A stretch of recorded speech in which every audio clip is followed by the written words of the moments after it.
Canadian USMCA agreement, CUSMA or USMCA agreement, whatever you want to call it, depending on what side of the border you're on, is up for renegotiation this summer. But we know that US President Donald Trump has a lot of irritants, particularly with Canada. The latest came with that. Outrageous, I think, post he put out about the bridge from Windsor to Michigan, said the U.S. needs to get its fair share from that. There are also another irritants the U.S. has with Canada. So does this mean that this could just simply be a carved out trade deal with U.S. and Mexico and a carved out trade deal with Canada, simply bilateral agreements? Time will tell. Hello, everyone. I'm Adrienne with me are Lorrie Goldstein and Brian Lilley. Okay, it's complicated, it's convoluted. There's a lot going on here, a lot of moving parts, but we certainly do know, Brian, that the United States has a lot of these. We call them irritants with Canada. And one of the things that is continuously referenced is our protectionism with dairy. Now, we know that the Carney government is not going to do anything there, that they are going to throw their bodies on the grenade for protecting dairy in Canada, particularly because of Quebec. But is it possible we could simply have bilateral agreements then, and this entire trilateral agreement is a thing of the past? Just a quick point on dairy. Every country in the world that we try and have trade negotiations with is annoyed with us with dairy. Why don't we have a free trade agreement with Britain? It's because we block them on dairy, even selling as much cheese as they used to when they were part of the European Union agreement. Why have 10 of 27 European Union countries not ratified the free trade agreement with Canada and fully implemented it, mostly due to dairy? So everyone is annoyed with us on this. The Americans don't want to get rid of supply management. They just want us to stop blocking the American exports to Canada that we agreed to in the last trade agreement. So we agreed to a certain amount of American access and then quickly found ways to block it, which is why the Biden administration took us to the trade tribunal over that. This is not just a Trump irritant. This is every American is annoyed with us on that. We do know that Trump prefers bilateral trade agreements to multilateral ones. Mark Carney likes multilateral ones, and as Lorrie pointed out, 10-year plans, because they don't mean anything. And so you've got this Politico story the other day saying that Mark Carney's leading an anti-Trump mega alliance to the European Union and the Trans-Pacific Partnership trading blocks. And it'd cover 39 countries and 1.5 billion people, and Mark Carney's leading the charge. Look, none of that is really true. We're part of the TPP. We have a free trade agreement with the European Union. We have very little exports going to these countries compared to the United States. I want to bring up this chart that Yoshio in our graphics department did the other day, showing just what it is. 2024, $419 billion worth of exports from Canada to the US. The next biggest is China, 21.1, the UK, 19 billion. Then we've got Japan at 10 and Mexico at 6. Mexico's part of CUSMA. We barely trade with Mexico. So maybe these bilateral deals make sense, but this idea that we're going to replace the United States and replace them quickly with diversification is just false. Yes, we need to diversify trade, but the idea that the Europeans are going to take our heavy oil or our autos, two of our biggest exports, that's not going to happen.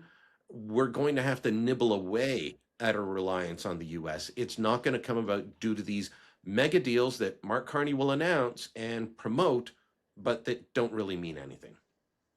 Lorrie, I think it's important to point out after the Davos speech, where Carney was heralded as this leader of some new world order, self-professed, I suppose. It's all smoke and mirrors. It's built on a house of sand. There is no massive desire from European countries to push away from the United States. That they know that. I just don't. I think it's a domestic narrative that is being created about Carney because it sounds great. It sounds really good, and it helps his electoral fortunes here at home because of the elbows up crowd that has just gone so anti-American. Donald Trump is going to be a memory of the past in a year and a half time. These issues are going to be or will go away. I'm not saying that we don't do anything in the meantime, but it just seems a bit much to suggest that Canada is forging all of these relations and trade deals with European countries when really as we've just shown, it's either non-existent or these are MOUs that just make Carney sound good.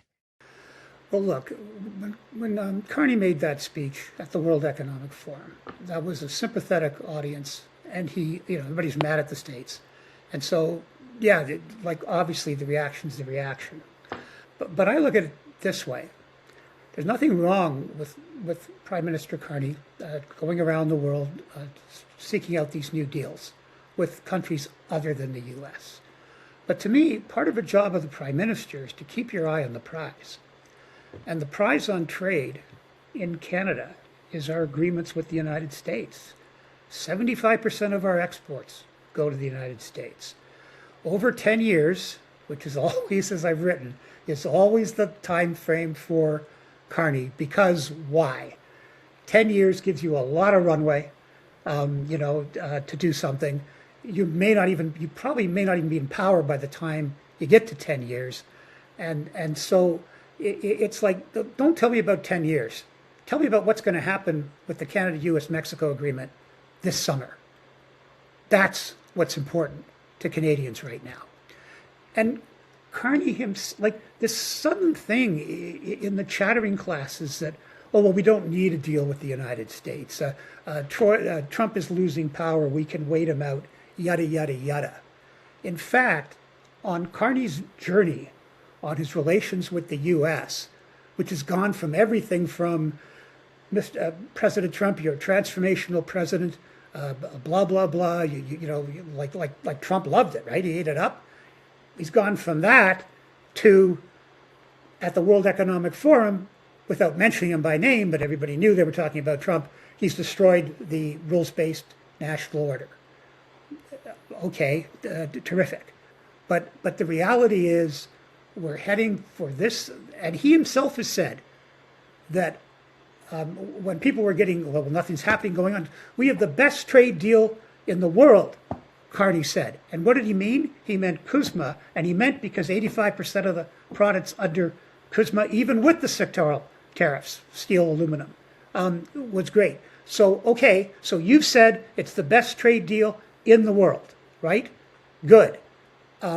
So obviously it should be important for you to maintain that deal. What are you doing to maintain that deal? Taking hundreds of people to Mexico, great, good. But as Brian pointed out, compared to our trade with the United States, like Mexico's an asterisk, for heaven's sakes. It's a week.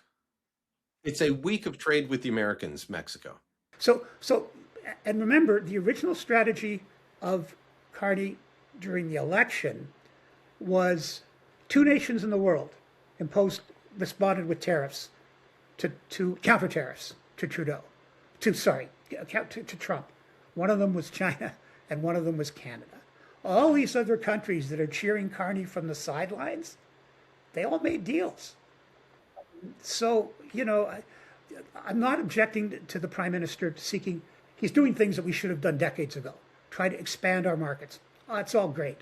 But for heaven's sakes, stop treating the Canada-US-Mexico agreement as if it's some ephemeral thing that's not important to us. It is. And, how about, well, maybe, we could make some concessions like buy the F-35 American fighter jets that the military says is the best one and that Brian has written about so, extensively and knowledgeably about that it's a better plane. This whole domestic thing of Carney is the leader of the New World Order, that doesn't change the price of cheese.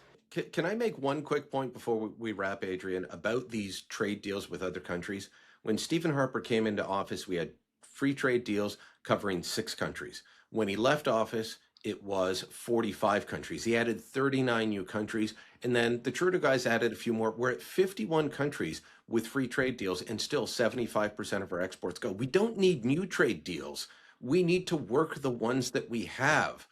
The European Union exports that Canada sends are a rounding error compared to the United States. Stop trying to come up with new trade deals, work the ones we have.